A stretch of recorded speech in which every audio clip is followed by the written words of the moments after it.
Coach, your thoughts on the game for today? I think it was more of a defensive game. Either it's a more defensive game or both teams didn't shoot well. Yeah, I think we played sound defense and they didn't shoot well. That's it. Coach, you almost held the USP below 40 points. Did you expect that? Kasi sabi mo defensive game. Did you expect na aabot sa ganun? Honestly, I didn't even expect it to be this to win with a big margin. Okay. So we were not thinking about the output of UST. Basta kami lang, we wanted to focus on our defense. Coach, you did mention during the press call that you were confident underneath your team's attack going to the game. So you were really confident going to this game?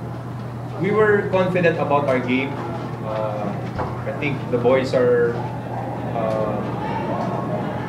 starting to gel, and I think we had a good couple of practices before this game.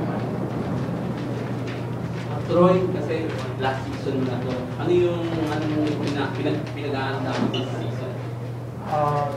Last season po, kailangan mo lang ipakita sa mga teammates ko as one of the veterans na yung standard ng dating team na may pakita namin yun sa mga rookie namin, mga bago namin. Kailangan namin tulungan yung mga rookies.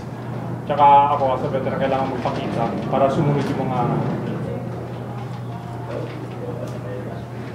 Yung sa third quarter, ano yung, kasi syempre, napakadikit yung team eh. Ano yung sinabi mo sa mga...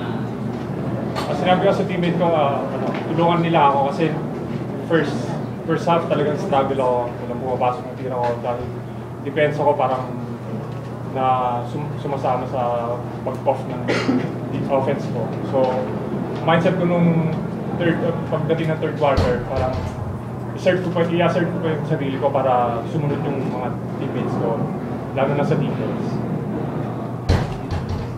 Coach, facing UP on Saturday. You want this kind of game again? Yes, so ang talagang goal namin for this season is to be consistent. So it's not about who we play, but how we play. So importante na that we come prepared for UP and we cannot take them for granted. Coach, what can you say about your bench mo? They outscored UST 24. Yeah, I think our second unit did a good job there. They made stops and they were able to run. So we were able to get some points off our transition. Coach, usually balance scoring. We're not missing Ray. Yeah, it's a new season. We've moved on. I think the players understand that na wala na si Ray.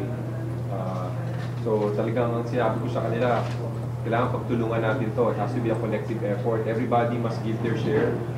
And every game can be any player that will step up. Okay, yun yung sabi nyo sa mga bigs mo this yung mga big like sina Troy tsaka si Alfred. Well, Alfred got into foul trouble, so hindi siya masyadong kalaro.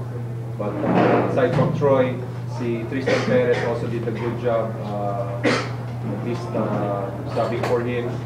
Also, si Henry, couple of minutes, he was able to help us.